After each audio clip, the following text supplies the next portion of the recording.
Rugby World Cup 2023, folks, is about 1 year away as we sit here in September 2022.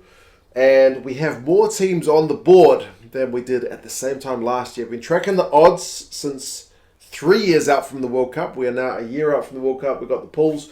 We've only got one spot left in Pool C for either Kenya, Hong Kong, Portugal, or USA to secure. But we're going to go through the odds, see which teams are up in terms of their chances of winning the World Cup, which teams have dropped. And you guys can let me know your thoughts on who your favourites are for the Rugby World Cup. And if you're going to put a few sneaky dollars on any of the teams, I should say, speaking of sneaky dollars, these odds, which they are derived from, come from a bookmaker. So keep that in the back of your mind. Bookmakers are trying to make money off all of us. So, not necessarily the most accurate of predictions, but they tend to provide a good general trend on the way the games are going.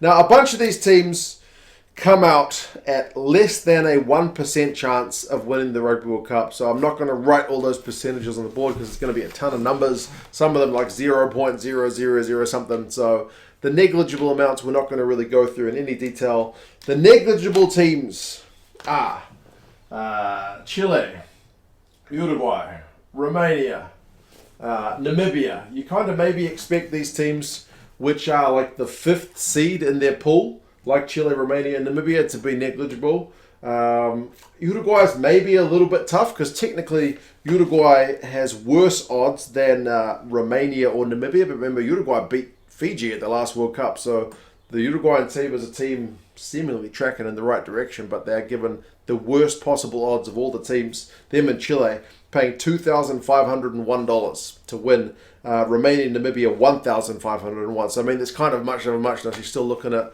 a fraction of a percent in terms of if it was out of 100, a chance to win the World Cup. But Uruguay being kind of slightly not favoured there. And continuing on the negligible theme, you've got Tonga and Georgia both paying $1,000 to win the World Cup. So in the scheme of things, relatively negligible odds, less than a percent. And they are fourth seeds, but Tonga and Georgia are teams that we regularly see up against Tier 1 sides. Georgia beat Italy recently, which is kind of the bottom end of Tier 1. But, you know what I mean. Tonga and Georgia, it's kind of sad to see them at 1,000, but I guess, could you see the Tonga or Georgia lifting a World Cup? Probably not. Could you see them beating a team on their day? That's probably more realistically where they're at. And then Samoa is also not that much ahead of either of those two, where they're paying $751. And Samoa is the first side who are kind of like down. Their odds have gotten slightly worse from the same time last year, which is kind of interesting given the eligibility law changes mean they might have access to more players and potentially some former All Blacks. But so that actually rules out all of your Seed 5 and Seed 4 teams from having any kind of genuine chance of winning the World Cup, which is probably not that surprising. There's a couple of the teams who are a third seed who also don't get even a full percentage point of winning the World Cup, and that is Italy. Can't really blame the bookies for this because you're in a pool with one of the teams who's always one of the favourites in the All Blacks, and then the host France, who are just on a heck of a run. So $501 for the Italians, not predicted to get out of their pool. And then likewise, Fiji. Fiji is kind of close to a percent. It's 0.8, and that's actually up from the same time last year, but paying $101, not predicted to get anywhere in the World Cup. So maybe a little bit harsh, but maybe the harshest, I'm not sure. Their recent run is bad. Japan, who is a second seed, also less than a percent. Japan are paying the same as Italy, $501 to win the World Cup. So that's like a 0.2% chance. And that's down from like 0.8 same time last year. So Japan's recent run of losing all their games against Tier 1 teams has impacted their odds at the bookies. These are all your teams who are reasonably, well, or not, being written off. I would say it's kind of fair for the most part. Obviously, Samoa, Japan, these guys have made it to knockout stage games before, but Maybe we can kind of understand that. The first team who actually has more than 1% is the Scots at 1.6% chance of winning the World Cup. Not great odds, but a not great pull for the Scots. I mean, the World Cup is such a beast that like you've just got to beat whatever teams are in front of you. They've got the two mean green teams, so first in the world Irish and third in the world reigning champion Springboks is not ideal. And then if you do make it out of that pool, a quarterfinal against the All Blacks or France, in all likelihood, not great. So the Scottish have got an uphill battle, let's just put it that way. But the odds are the same as they were last year. The Argentinians are at like 3%, so not a heck of a lot better. Like the Scots are paying $51, the Argentinians are paying 26.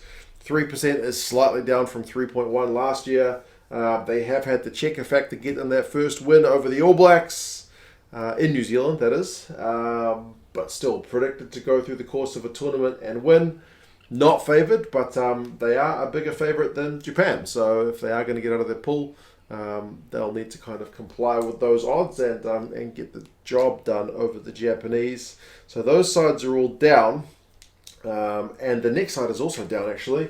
Wales, the lowest ranked of the kind of first seed teams.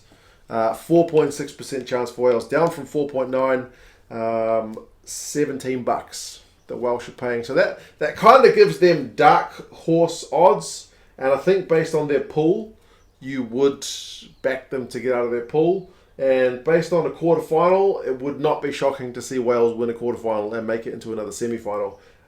Getting to a final, I mean, that's a long way ahead. I'm kind of digressing onto the path that they could potentially get on. They've still got to get the job done in the early stages. But yeah, those are kind of dark horse numbers for the Welsh. So maybe that's worth a couple of sneaky bucks. I'm not sure. One team that is up is the Aussies. I'm going to write them in green. 7.1%. is up from like 6.3, so marginally up, paying $11. The Aussies at the moment are really one of those teams that you say on their day could beat anybody, but then on their day could lose to anybody. In the Rugby Championship, thus far as I record this, they've literally beaten the Argentinians away from home and they got given a hiding, beaten the reigning champion Springboks, and then got given a hiding the next week. So who knows what's going to happen with the Aussies, but closing in on 10% odds, not quite there yet, but yeah, certainly a team, according to the bookies, on the improve. Now, there are three teams who are kind of equal third, paying $6, and that is South Africa. That gives them a 13% chance, paying $6. That's Ireland, also paying $6 at 13%, and then I'm going to put England a different colour because England's odds are actually down, but they're all at the same odds at the moment. Ireland is way up. Ireland were 5.5% last time. Now they're at 13%. So Ireland are genuinely much improved on the bookmakers scale, and yeah, who could blame you, man? First in the world, and yeah, away win on their tour of New Zealand, like genuinely looking like a very good team. Irish record in World Cups is bad for sure. Tough pull, like there are easier pulls out there at this World Cup, you would say, but I mean, just getting over that quarterfinal hump, and you never know if you get over that mental hump. Ireland could be a favourite, but yeah, that quarterfinal, if they get there, is going to be a big job. South Africa's up kind of marginally. They were 12.7 last year, 13%, so it's slightly up from last year, but kind of much of a muchness. And then England are actually down from 15% down to 13. So I think England were kind of clear third last time. This time they are, yeah, not so much. They are kind of equal third. Now, second is actually New Zealand on 20.8%, and that's down. Same time last year, New Zealand were the favourites on 25.4. So New Zealand's recent run under Fozzie down, but still good enough for second favourites, paying $3.75. They're going to get a real tough game in that opening pool against the French. But then, I mean, Italy, Uruguay, and Namibia, the All Blacks, you could pretty much put the house on them making the quarters, right? It would be all new catastrophic levels of low for them to lose to Italy for the first time ever, or Uruguay and Namibia.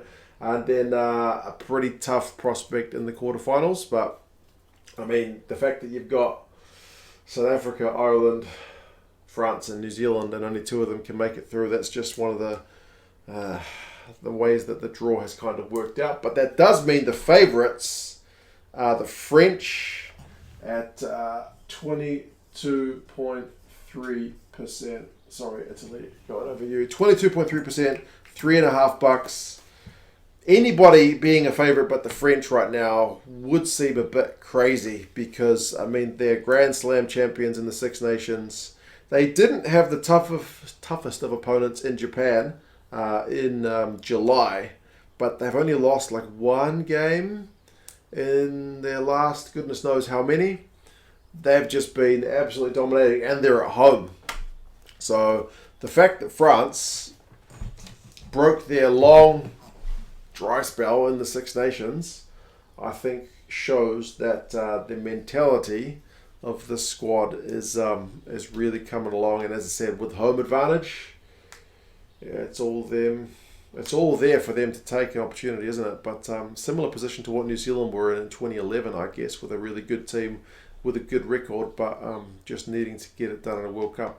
New Zealand had done it before, but not for many, many years. So, yeah, there you go, folks. Those are your odds. Some teams up, like Australia, like South Africa. Ireland are the biggest movers.